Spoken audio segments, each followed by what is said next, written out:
नमस्कार दोस्तों, fat to fit में आप सभी का स्वागत है। फैट टू फिट का लक्ष्य आपके मोटापे को घटाना, मसल्स को बढ़ाना और एक स्वस्थ जीवन व्यतीत करने में आपकी सहायता करना है। कार्डियो और वेट ट्रेनिंग फिटनेस वर्ल्ड में दो पॉपुलर फॉर्म ऑफ एक्सरसाइज है और एक कॉमन क्वेश्चन जो मुझसे पूछा जाता है कि वेट लॉस के लिए हमें कार्डियो करना चाहिए या वेट ट्रेनिंग।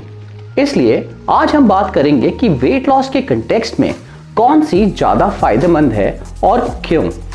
वेट लॉस का फॉर्मूला काफी सिंपल है, कैलोरीज आउट कैलोरीज इन से ज्यादा होगा तो वेट लॉस अनिवार्य है। इसका मतलब अगर आप अपनी बॉडी की डेली रिक्वायरमेंट से कम कैलोरीज खाते हैं तो आपको वेट लॉस दिखेगा। काफी रिसर्चर्स ये बताते हैं कि किसी भी प्रकार की एक्टिविटीज करने से कितनी कैलोरीज बर्न होती है। और कुछ समय पहले हमने एक अन्य वीडियो में समझाया था कि 10,000 स्टेप्स चलने से आप कितनी कैलोरीज बर्न कर सकते हैं। हमारा वो वीडियो आजकल बहुत ही पॉपुलर हो चुका है। लिंक हमने इन्फो कार्ड और वीडियो डिस्क्रिप्शन दोनों में ही दे दिया है।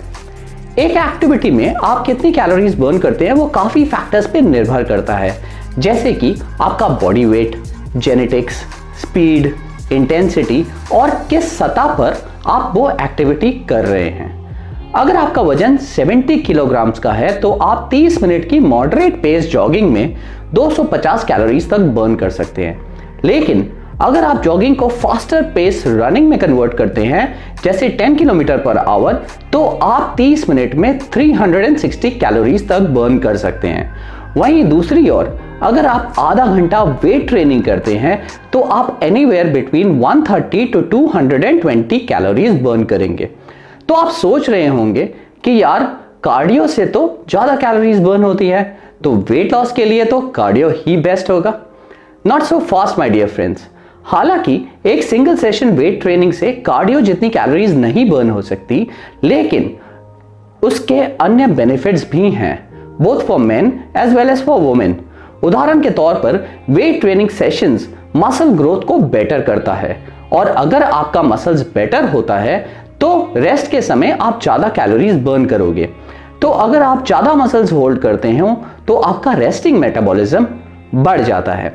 जिनको नहीं पता उनको बता दूं कि रेस्टिंग मेटाबॉलिज्म का मतलब है कि आप अगर रेस्ट में हैं तो भी आपकी बॉडी कैलोरीज को बर्न कर रही है, क्योंकि आपका हार्ट बीट करता है, लंग्स पंप करता है, लिवर मेटाबॉलिज्म के कार्य में जूझा रहता है, किडनी फिल्टरिंग करती रहती हैं and so on and so fourth.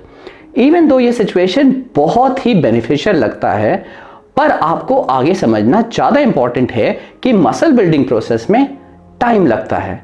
In fact 6 महीने की अच्छी ट्रेनिंग के बाद आपका रेस्टिंग मेटाबॉलिज्म 10% तक बढ़ सकता है।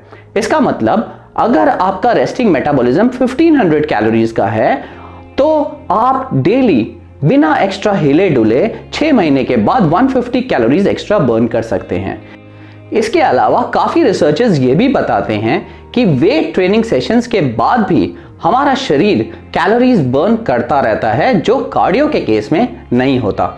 इनफैक्ट कुछ रिपोर्ट्स ये भी संकेत देते हैं कि आपका रेस्टिंग मेटाबॉलिज्म वेट ट्रेनिंग के 38 घंटों तक बढ़ा हुआ रह सकता है। इसका मतलब वेट ट्रेनिंग का कैलोरीज बर्निंग इफेक्ट एक्सरसाइज के बाद भी काफी समय तक रहता है। समराइज करते हुए कहना चाहेंगे कि दोनों cardio as well as weight training का अपना अपना बेनिफिट्स है, जहां तक वेट लॉस का सवाल है।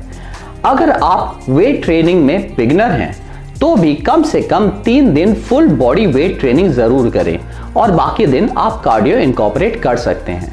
ध्यान दें कि ये 3 दिन कंटिन्यूअस ना हो, क्योंकि वेट ट्रेनिंग के स्ट्रेस से आपको बॉडी को रिकवर करने में टाइम लगेगा। अगर आप काफी दिनों से वेट लॉस या मसल गेन करने के बारे में सोच रहे हैं और आपको कठिनाइयों का सामना करना पड़ रहा है, आपको कोई हल नहीं मिल पा रहा है, तो आप हमारी वेबसाइट में जाकर किसी भी कोच के अंडर में एनरोल कर सकते हैं, जो आपको डाइट प्लान, वर्कआउट प्लान दोनों बना के देगा और साथ ही हर हफ्ते आपके साथ कनेक्ट करेगा, ताकि आपको मोटिवेशन मिलता रहे और रिजल्ट्स के हिसाब से प्लान को चेंज किया जा सके।